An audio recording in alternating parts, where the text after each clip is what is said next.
નમસ્કાર દોસ્તો, જે વિડીયો તમને બતાવવાનો છું એ વિડીયો તમે ખાસ ધ્યાનથી સાંભળજો, જોજો અને વધુમાં વધુ લોકોને શેર કરજો. હમણાંથી તમે વિડીયો શેર નથી કરતા દોસ્તો, વિડીયોને શેર પણ કરતા રહ્યો એટલે લોકો સુધી પહોંચે અને કાંઈક ને કાંઈક ઉપર બેઠેલા આ ચોર અધિકારીઓ સુધી પહોંચે, મંત્રી સંત્રી સુધી પહોંચે તો એમની આંખો ઉકળે. વાત તો સહી છે. હવે એક ગામડું ગામ છે, આંબા ડુંગર આ ગામનું નામ છે. એ ગામની અંદર એક સ્કૂલ છે. એ સ્કૂલનો હું તમને વિડીયો બતાવવાનો છું.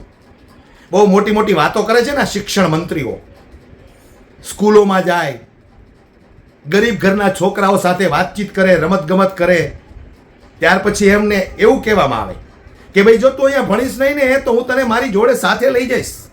આવું શિક્ષણ મંત્રી કહે. ત્યારે આપણને એમ થાય કે કેટલા સરસ મજાના વિચારો છે આ શિક્ષણ મંત્રીના.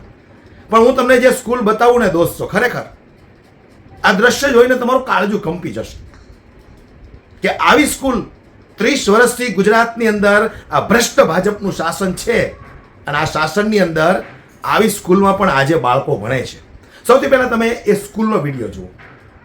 સ્ક્રીન પર તમે જે જોઈ રહ્યા છો એ કોઈ ઝૂંપડી નથી, પણ ક્વાંટના આંબાડુંગર ગામના માનુકલા ફળિયાની સરકારી પ્રાથમિક શાળા છે.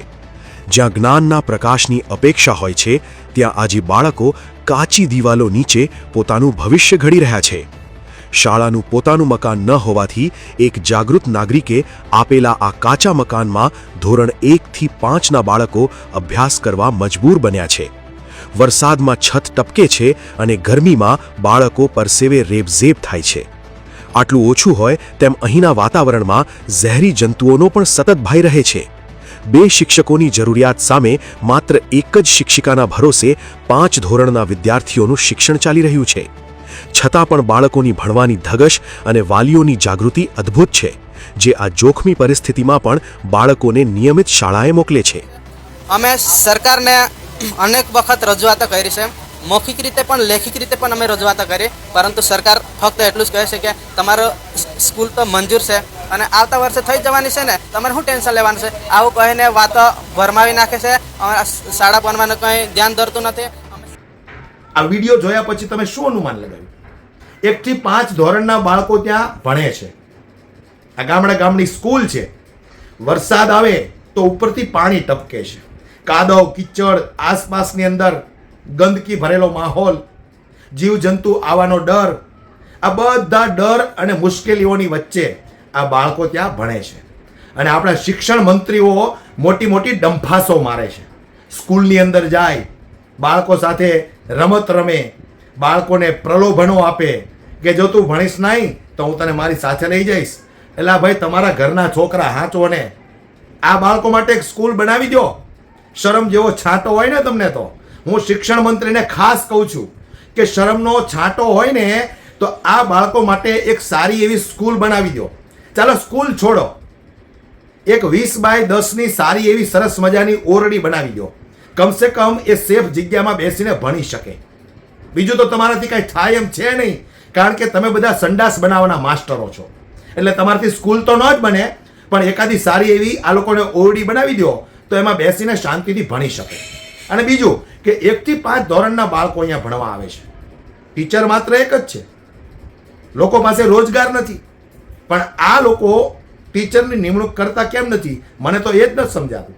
પ્રાઇવેટ સ્કૂલની અંદર આટલી તગડી ફીઓ વસૂલ કરવામાં આવે છે. એનું કારણ એક જ છે કે સરકારી સ્કૂલો આ લોકોએ રહેવા નથી દીધી, કારણ કે ભણવામાં આ લોકોને રસ જ નથી. જો તમારું બાળક ભણશે, આગળ વધશે, સારી નોકરી મળશે તો કંઈક સરકારને સવાલ કરશે.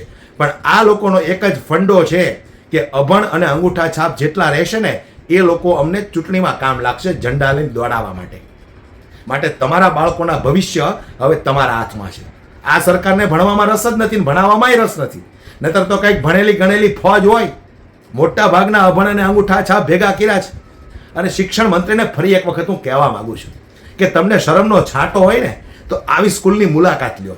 સારી સ્કૂલોમાં જઈ તમે બાળકોને જે પ્રલોભનો આપો છો, બાળકોની સાથે રમત રમો છો, તો ક્યારેક આવી સ્કૂલની પણ નોંધ લ્યો. ગામની અંદર હજારો આવી સ્કૂલો છે જ્યાં કોઈ નોંધ લેવા પણ જતું નથી.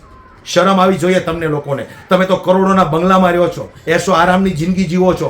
તમારા બાળકો કઈ સરકારી સ્કૂલમાં ભણે છે? ભાજપના નેતાના બાળકો કઈ સરકારી સ્કૂલમાં ભણે છે મને બતાવો. ગુજરાતની અંદર સારી સરકારી સ્કૂલ આ લોકો નથી કરી શક્યા, તો ભાજપના નેતાના બાળકો ક્યાંથી ભણવાના છે? એના બાળકો તો સારામાં સારી સ્કૂલમાં ભણે છે અથવા તો વિદેશમાં ભણે છે.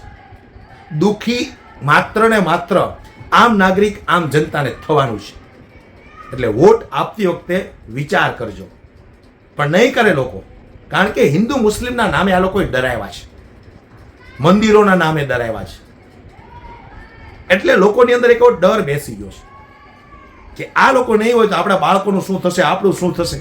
અરે મૂર્ખના સરદારો, તમારા બાળકો આવી સ્કૂલમાં ભણશે તો એ શું નોકરી લઈ શકશે? એવું લાગે છે તમને? એને નોકરી મળશે સારી? 12 ધોરણ પૂરું કરશે આવી સ્કૂલોમાં જઈને? નહીં કરે. માટે જાગૃત બનો. ભ્રષ્ટ ભાજપને ગુજરાતમાંથી હવે હટાવો. વિડીયો તમને યોગ્ય લાગ્યો હોય, માહિતી તમને સાચી લાગી હોય તો 10 લોકોને આ વિડીયો શેર કરજો.